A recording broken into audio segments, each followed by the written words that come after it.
requirements engineering. This is the process of establishing the services that the customer requires from a system and the constraint under which operates and it's developed. This is like how you can gather the requirement and convert the requirement into existing system. The requirements themselves are the description of the system services and constraints that are generated during this requirement engineering process. So we are going to look at the requirement engineering processes and find some of the things or activities that will be done in the requirement engineering processes. Quickly look at the explanation of requirement engineering processes. The requirement engineering is the foundation stage in the software development lifecycle. Is the process of defining, documenting, and maintaining requirements that software system must satisfy to meet the needs of the expectation of the stakeholders or clients. Okay, in a simple term, we can just look at it as the process of capturing the required details. Once a client wants to give you a work now, for you to know the work completely, you have to undergo in requirement engineering. This is the first thing that you will do, and this requirement engineering will help you to give you understanding of how the system is going to be. It's like you are trying to gather the information of the system you want to develop. The processes of requirement engineering. We have the feasibility study, which is the first. In feasibility study, you are going to go and make research about a related software, or for example, a related system that a client brings for you to design. So in feasibility study, you have many things to consider in feasibility study. You have the technical feasibility, you have the functional feasibility, the economical feasibility. Also, we also have the political feasibilities of the system.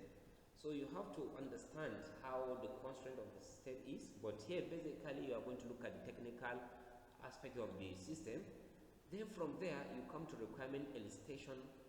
A requirement elicitation, this is where you are gathering the information of the system that are required. What and how will the system work? Then from requirement elicitation, you now move to requirement analysis. That is to verify whether the requirement that you gather are complete. This is where you will see the completeness and the consistency of the requirement. Then we have the requirement specification. This is where you specify the requirement. That is all under the requirement elicitation. Then you come to validation. That is where you will validate whether the requirement meet up or not. Then that is where you have the requirement report. After all these processes, we now have the requirement report, or we call it SRC, Software Requirement Specification, SRS. So at the end of the day, you gather all the information, you now put it in a book, and that software requirement specification will serve as a legal backup to you once you finish developing a software, to you as a developer and also to you as a client. Because once you are giving a software project, make sure you have this requirement documentation, or we call it SRS, that is software requirement specification. This is where you are going to specify all the needs you want as a client, and the contractor will also sign. Okay.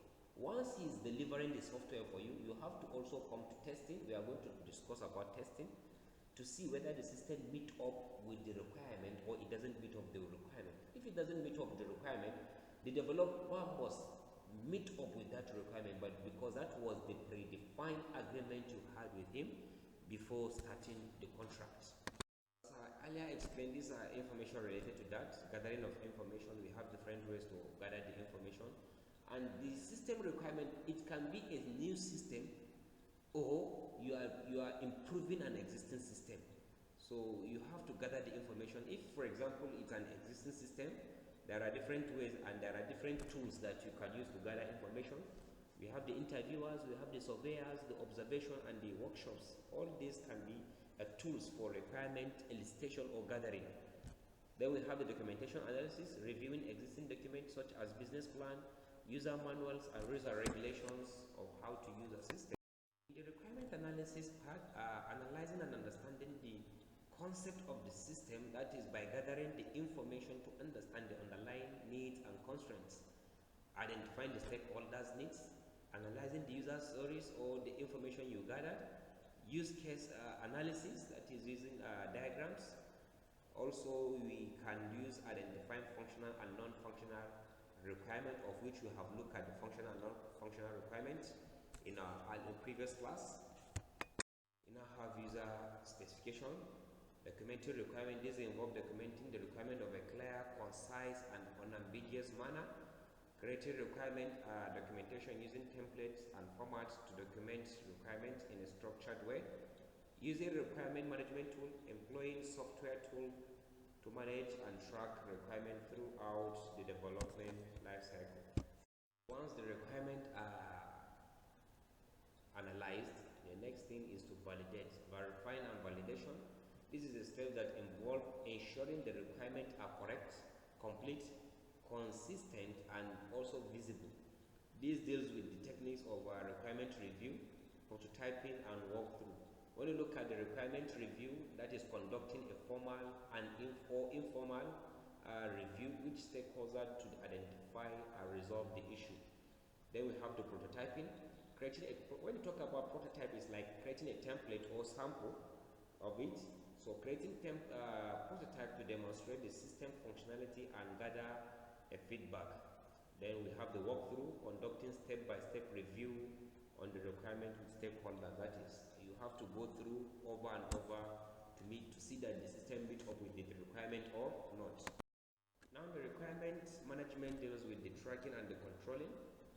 This involves managing the changes of the requirement throughout the development lifecycle. We have the maintaining. In the maintaining, we have the tracking the relationship between requirement, design component, and the cases. In this place, we have also the handling change requests, that is evaluating and managing the changes of the requirement in a controlled manner. Once you are working on the system, there are maybe needs for you to change and maintain other part of the system. So in one way or the other, you can find changes in the request, of which it can be also handled. Also have the importance of effective requirement management. We have them as reduced development cost.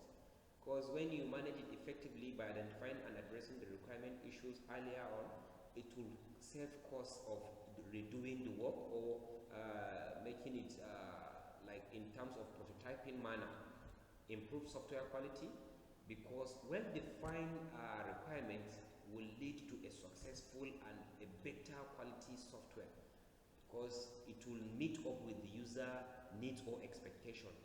Increase customer satisfaction. When your requirements are explicitly understood by the developer, it will now satisfy the need of the client, enhance project success.